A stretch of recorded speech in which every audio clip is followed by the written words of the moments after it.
जय हिंद दोस्तों। आइए दोस्तों शुरू करते हैं हिंदी भाषा का विकास। देखते हैं दोस्तों हम भाषा के विकास के बारे में जानते हैं। बोली, विभाषा और उपभाषा के बारे में जानते हैं दोस्तों आज हम। चलिए देखते हैं।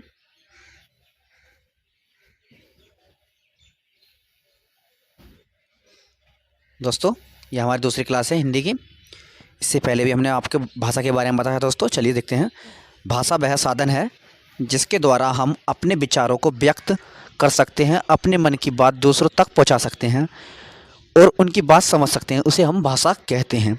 अर्थात भाषा वह माध्यम है जिसके द्वारा मनुष्य अपने विचारों का आदान प्रदान करता है, उसे हम भाषा कहते हैं। चलिए नेक्स्ट देखते हैं दोस्तों। भाषा के विकास के 3 चरण होते हैं। भाषा के विकास के 3 चरण होते हैं दोस्तों। कौन कौन से होते हैं? एक है दोस्तों, पहला है बोली, दूसरी है विभाषा, तीसरी है मानक भाषा। दोस्तों ये 3 चरण हो गए हमारे। चलिए देखते हैं इसके बारे में आगे हम। बोली दोस्तों, बोली के बारे में जानते हैं हम। 1 बाय 1 कंप्लीट करेंगे दोस्तों। बोली, बोली जब कोई भाषा किसी विशेष क्षेत्र में बोली जाती है तो उसे हम बोली कहते हैं। बोली कहते हैं। जब कोई भाषा किसी विशेष क्षेत्र में बोली जाती है तो हम उसे बोली कहते हैं। यह भाषा का क्षेत्रीय रूप होता है जिसे हम बोली कहते हैं। यह भाषा का क्षेत्रीय रूप होता है। आगे देखते हैं नेक्स्ट है। भाषा का सबसे छोटा सीमित रूप बोली ही होता है। क्वेश्चन पूछे आपसे दोस्तों, भाषा का सबसे छोटा रूप कौन सा होता है दोस्तों? ये तो बोली होता है। भाषा का सबसे छोटा रूप व सीमित बोली ही होता है। चलिए नेक्स्ट देखते हैं। मुख्यतः दोस्तों बोली कहाँ कहाँ बोली जाती है? स्थानीय में, घरेलू बोलचाल की भाषा, देशज शब्दों तथा घरेलू का शब्दावली या बहुल्य, ये दोस्तों बोली बोली जाती है। इसी जगह बोली बोली जाती है। चलिए नेक्स्ट देखते हैं आगे।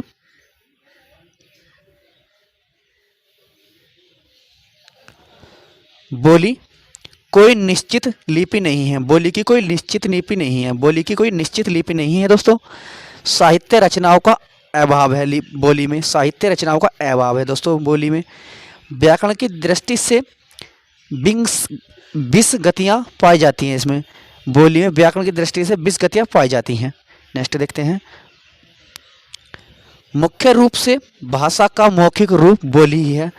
मुख्य रूप से भाषा का मौखिक रूप बोली ही है। नेक्स्ट देखते हैं। थोड़ी थोड़ी दूर पर बोलियों में अंतर पाया जाता है दोस्तों। थोड़ी थोड़ी दूर पर बोलियों में अंतर पाया जाता है। चलिए देखते हैं। भाषा का प्रारंभिक रूप बोली ही है। भाषा का प्रारंभिक रूप बोली ही है दोस्तों। भाषा का प्रारंभिक रूप बोली ही है। चलिए आगे देखते हैं दोस्तों हम।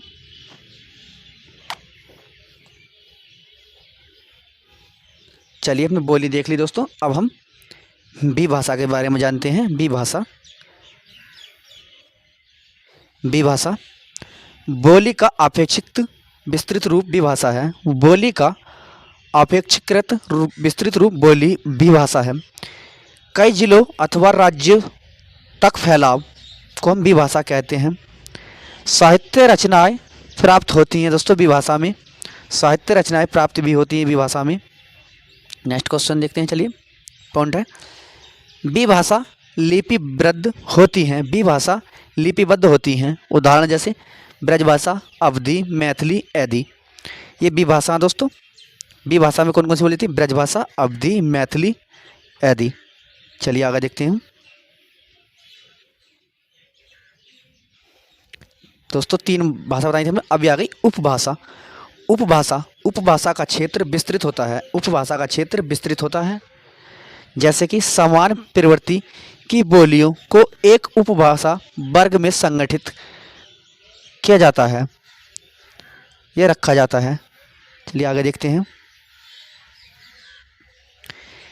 एक उपभाषा वर्ग की बोलियां का उद्भव, उत्पत्ति के स्रोत एक ही होता है।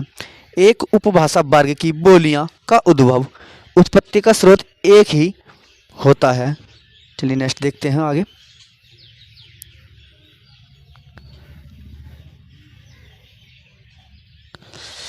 एक उपभाषा वर्ग में कई बोलियां आ सकती हैं।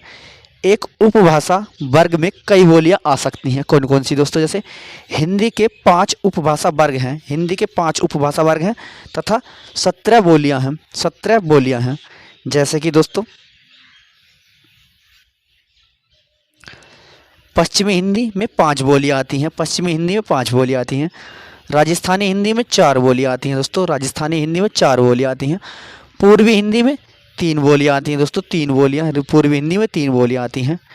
नेक्स्ट है बिहारी हिंदी में कितनी बोलियां आती हैं दोस्तों? 3 बोलियां आती हैं दोस्तों, बिहारी हिंदी में भी 3 बोलियां आती हैं। पहाड़ी हिंदी में कितनी बोलियां आती हैं दोस्तों? ये 2 बोलियां आती हैं दोस्तों, 2 बोलियां आती हैं। चलिए दोस्तों आगे बताते हैं हम।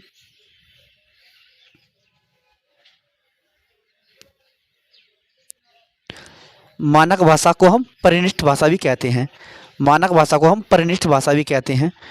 बी भाषा का व्याकरण द्वारा परिनिष्ठ रूप है, बी भाषा का व्याकरण द्वारा परिष्कृत रूप है। मानक व्याकरण उपलब्ध है, मानक व्याकरण उपलब्ध है मानक भाषा में दोस्तों। मानक भाषा में परिनिष्ठ भाषा में मानक लिपि से सुजित है, मानक लिपि से सुजित है। चलिए आगे देखते हैं हम।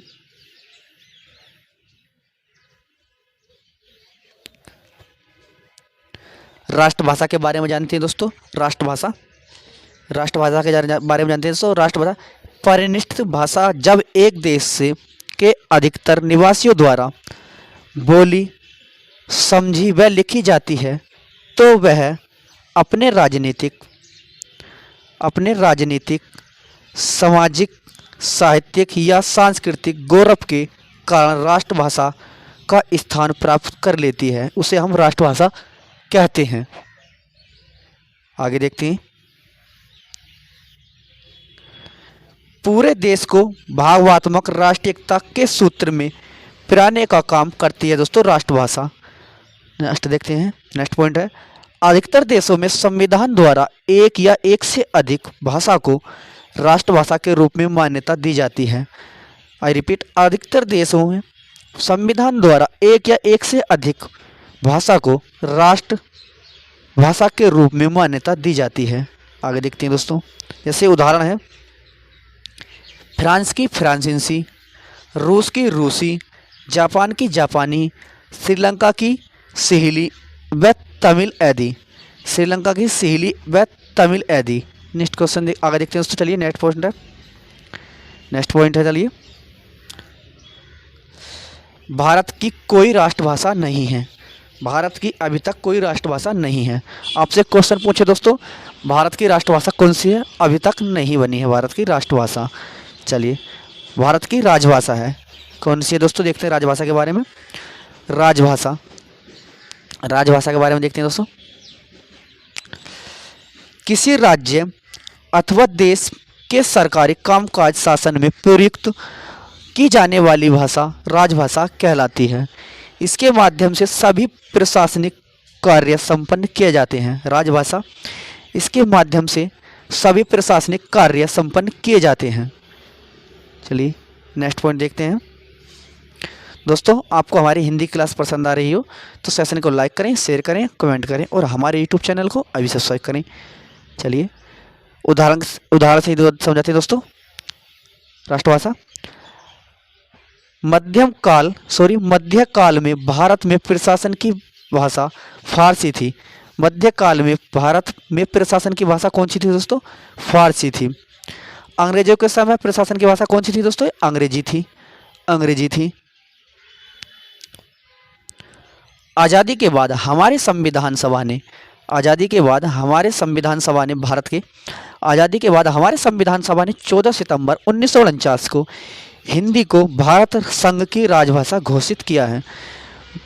14 सितंबर 1949 को हिंदी को भारत संघ की राजभाषा घोषित किया है। इसीलिए दोस्तों 14 सितंबर को हम हिंदी दिवस मनाते हैं। और दोस्तों विश्व हिंदी दिवस कब मनाते हैं ये दोस्तों आप कमेंट बॉक्स में बताइए। हिंदी व अंग्रेजी के साथ भारत की राजभाषा है। हिंदी को अंग्रेजी के साथ भारत की राजभाषा है। आगे देखते हैं। चलिए दोस्तों आज हमने आपको भाषा के बारे में बताया है। दोस्तों आपको हमारी क्लास कैसी लगी अगर दोस्तों आपको हमारी क्लास पसंद आई हो तो सेशन को लाइक करें, शेयर करें, कमेंट करें और हमारे यूट्यूब चैनल को अभी सब्सक्राइब करें। जय हिंद दोस्तों।